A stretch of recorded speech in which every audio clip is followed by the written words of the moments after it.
Bonjour à tous et bienvenue dans un nouvel épisode de la Pause Tech. Vous avez été une fois de plus nombreux à me poser la question. Étant donné qu'il y a le Mavic Mini qui vient de sortir, il y a un autre concurrent sur le marché qui est en train de bien marcher en ce moment. C'est le Fimi X8 SE et vous m'avez demandé de tester. J'ai eu beaucoup de chance parce que j'avais pas ce drone avec moi et je pouvais pas me le permettre de l'acheter. Et j'ai trouvé quelqu'un juste à côté de chez moi qui s'appelle Rémi et qui a bien voulu venir tourner avec moi pour faire un test de ce Fimi X8 et me le prêter. Alors merci beaucoup Rémi. Merci Rémi. Et voici la bête. Vérifiez que vous êtes bien abonné, que les notifications sont activées et tout de suite, générique.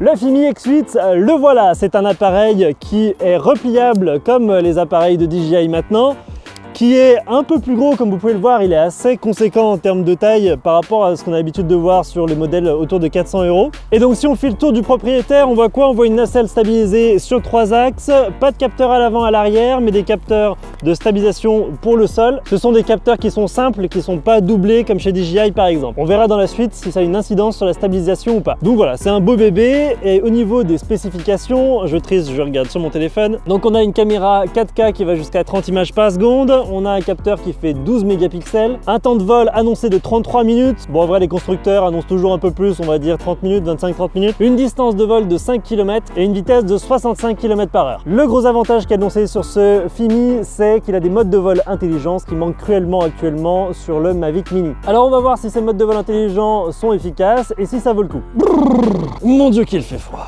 Le plus courageux, c'est Rémi. Il est venu pour me prêter le drone et il reste 3 heures avec moi dans le froid juste pour pouvoir tester ce drone à côté de moi. Au niveau de la bête déjà, on peut voir que c'est une belle bête. Elle fait 783 grammes ou 786, quelque chose comme ça. C'est le poids d'un Mavic 1 Pro et on peut raisonnablement dire que le poids est moins optimisé sur cet appareil que sur la gamme qu'on a l'habitude de voir chez DJI.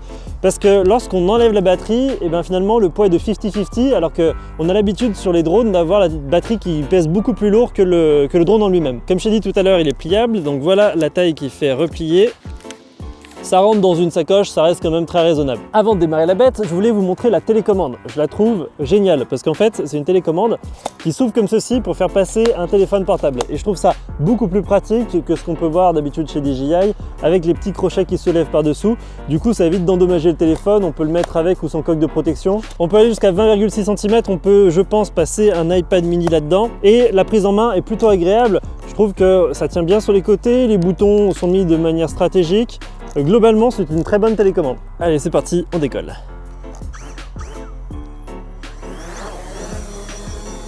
Donc, je vais le faire approcher un petit peu de vous. Vous allez voir au niveau de la stabilisation. Ah, vous pouvez voir, il est stable, mais bon. Il y a un petit peu de vent, de manière raisonnable. En hauteur, ça va. C'est pas la meilleure stabilisation que j'ai vue, ça reste correct. Oula. On va essayer de faire revenir un petit peu. Ah, il dérive un petit peu quand même. Allez, on va le faire prendre la vitesse. 3, 2, 1, c'est parti. Donc vous voyez qu'en termes de réactivité, le drone se débrouille pas mal du tout. Il peut aller vite. Très vite. Et vous m'entendez toujours, si c'est pas magnifique. Qu'est-ce que j'aime ce micro sans fil. Ok, donc comme vous pouvez le voir, au niveau de la réactivité, c'est un drone qui vraiment est plutôt réactif, plutôt stable, on le contrôle bien. Vous pouvez voir que la nacelle, alors que là je suis en train de le torturer un petit peu, je vais à droite, je vais à gauche, je vais en arrière, dans tous les sens, il y a un peu de vent. La nacelle s'en sort plutôt bien. La qualité radio est plutôt bonne. Allez, on va tester les 2-3 modes de vol automatiques en question. Je ne vais pas vous passer tous les modes de vol parce qu'on a mis pas mal de temps tout à l'heure pour les tester. Mais en gros, vous pouvez voir à l'écran les différents modes de vol qui existent. Et entre autres, on a Smart Track, donc là on a de la reconnaissance d'image, on peut se sélectionner. Alors, je vous mets en pause juste une seconde parce qu'en fait, ce jour-là, j'étais vraiment pas content des tests que j'ai effectués sur les modes de vol automatiques. Donc on est revenu le lendemain, donc si vous voyez des images qui sont mixées entre le téléphone et la caméra principale, c'est normal. Ce sont des vidéos qui ont été tournées sur 2 journées différentes. Histoire d'accumuler les galères, la nacelle a commencé à faire n'importe quoi, elle commençait à perdre l'horizon, à se décaler, à suivre le drone. Et le temps qu'on corrige tout ça, il faisait nuit, donc du coup les images qu'on a tournées n'étaient plus fidèles par rapport à la qualité que pouvait avoir ce drone. Du coup, on est revenu et voici un mix des images qui ont été tournées entre la veille et le lendemain. On va tester le Drony, alors le mode roquette, donc je vais prendre un peu de recul. On va hop nous identifier, on va lui dire que c'est parti. Go, 3, 2, 1, c'est parti pour le mode Drony. Donc il va avancer vers nous et en même temps s'élever pour pouvoir arriver juste au-dessus de nous. Donc c'est pas le même mode roquette que le mode DJI, hein, c'est un peu différent. Ah non, il se surélève pas en fait, juste il avance et il cadre. Ok, là il s'est arrêté. On va passer en invert. Alors control the ball camera to back forward. Ok. Donc là normalement, hop, tac, il va nous cadrer et il va s'éloigner si j'ai bien compris. Voilà, il s'éloigne et en même temps il nous fixe avec ce mode de vol avec reconnaissance d'image. Ok, ça marche bien. On a Smart Track, donc là on a de la reconnaissance d'image, on peut se sélectionner, on va y aller. Donc là normalement il est en trace, donc il me suit, donc là je vais bouger un petit peu sur le côté, on va voir son comportement.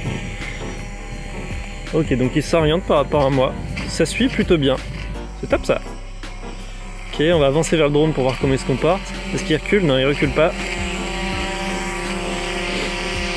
Hop, ici du coup je fais un mouvement un peu plus rapide. Voilà, aujourd'hui il arrive à me suivre. C'était pas le cas hier. Donc ça c'est plutôt pas mal. Alors qu'est-ce qu'il se passe si je monte en altitude? Il continue à me suivre. Ça c'est pas mal du tout. Ah, il a décroché. Ah, donc c'est le problème de ces modes de vol automatiques, c'est qu'il décroche assez facilement quand même. Est-ce que si on fait ce mode trace sur un bâtiment, chose que j'aime bien faire avec un DJI, ça suit quand même le truc, on va tester tout de suite. On va mettre go, voilà. Donc là normalement je touche pas à nacelle mais il devrait suivre tout seul le bâtiment. Ah, c'est chouette! Il y arrive bien! Hier il y arrivait beaucoup moins bien et ça c'est plutôt chouette. Alors si je bouge sur le côté, est-ce qu'il va suivre quand même? Il suit quand même le bâtiment mais pas tout à fait jusqu'au bout parce qu'au bout d'un moment il va décrocher parce que voilà, la nacelle bouge, mais le drone ne bouge pas tout seul sur le lacet, donc du coup, au bout d'un moment, il décroche. Ce qui est dommage, on aurait bien aimé que le drone suive avec le lacet, en ayant bloqué la trajectoire, ça aurait été pas mal du tout. On va maintenant tester le mode profile. Je mets go, et il devrait me suivre. Alors, la distance de vol est trop basse, donc ça c'est dommage. Hop. Et là, il devrait me suivre de profil, donc c'est-à-dire, voilà, il bouge sur le côté pour pouvoir me suivre. Et la reconnaissance d'image, là encore, marche bien. Beaucoup mieux qu'hier. Et si je m'approche du drone, est-ce qu'il recule? Non, il reste sur place. Et du coup, il va me perdre. On va réessayer ce mode profile en essayant de bouger de manière un peu plus dynamique. Voilà, et là il m'a perdu tout de suite. C'est dommage. C'est encore perfectible. On va tester vite fait autre chose. Le mode lock. Tac. Voilà, donc là si je bouge sur le côté, ah putain il m'a perdu, voilà, donc là il va me faire une sorte de POI avec reconnaissance d'image, il va me tourner autour, ce qui est plutôt pas mal, donc là normalement il va me suivre et il m'a décroché. Vous voyez, la reconnaissance d'image sont des modes de vol automatiques qui sont un peu compliqués et c'est pas à la portée du premier drone venu. Est-ce que ça par exemple ça permettrait de faire un POI avec la reconnaissance d'image sur un bâtiment? On va mettre lock, on va cibler le bâtiment, on va lui mettre une petite vitesse. Comment est-ce que ça fonctionne? Eh bien ça fonctionne plutôt bien. Alors si je monte en altitude maintenant, qu'est-ce que ça fait? Est-ce que ça suffit quand même? Non, ça stoppe le mouvement, d'accord, donc on peut pas faire deux choses en même temps quand même. Alors tap fly, normalement il va aller vers un endroit qu'on set sur la carte. Donc là, on est actuellement ici. On va lui donner comme indication d'aller ici. On a choisi destination, on lui dit d'y aller. Go! Et le drone va bouger tout seul normalement. Oui, ça y est. On peut voir qu'il suit le mouvement et il va dans cette direction. On peut gérer la nacelle en même temps. Ça permet d'avoir une vitesse constante sur un mouvement horizontal. Pas mal. Si je bouge la rotation, ça fait quoi? Ah, ça permet quand même de garder le mouvement. Donc ça veut dire qu'on a la nacelle libre en même temps qu'on fait ce déplacement. Cinématique, bon on va vite fait passer parce que ça adoucit les mouvements, ça permet d'avoir un mouvement un peu plus fluide. Tripod, ça va ralentir le mouvement extrême, voilà, je suis à fond. Et vous pouvez voir que du coup, ça avance plutôt lentement. pas mal pour faire des rasemottes à côté d'obstacles ou être un peu plus sûr de ses commandes. Voilà, le mouvement en lacet est aussi vraiment réduit, qui permet d'avoir des mouvements de lacet fluides. Course lock, ça va bloquer la course, mais alors contrairement avec les derniers modes de vol de reconnaissance d'image de DJI, ça va bloquer uniquement la course et ça va pas travailler avec la reconnaissance d'image, donc du coup c'est à nous de gérer l'orientation par rapport à l'objet qu'on veut filmer avec le lacet et aussi avec la nacelle.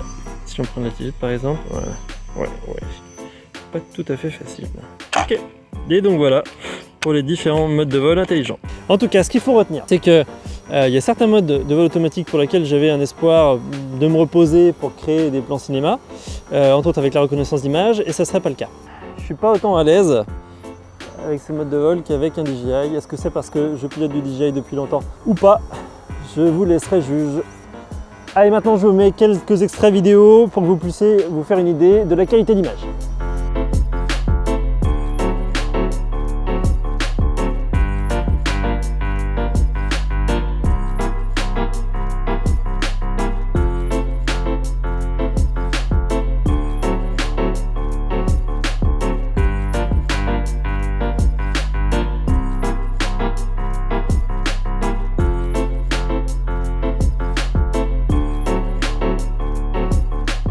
Concernant le pilotage, donc j'ai pu tester ce drone en vol et il se comporte très bien. Je mettrai un petit bémol quand même sur la stabilité. Elle est bonne, mais sans plus.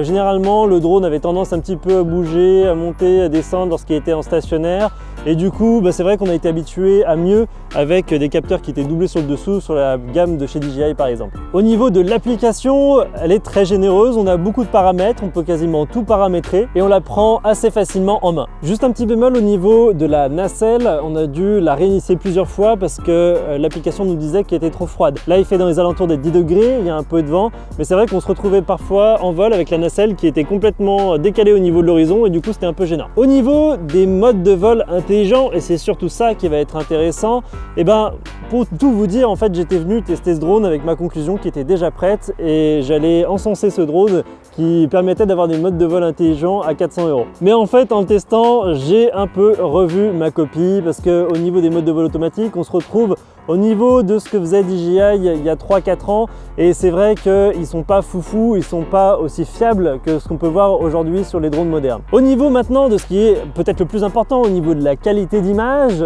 les images sont propres, sont correctes, sans plus. On a un niveau tout à fait acceptable pour un drone d'entrée de gamme, mais il faut savoir que c'est un petit capteur. Aujourd'hui, on a des conditions lumineuses qui sont plutôt stables, mais dès que vous allez un petit peu sur des zones sombres ou face à du soleil, etc., il faut vous attendre à avoir une plage dynamique qui soit beaucoup moins importante. Alors que dire en conclusion?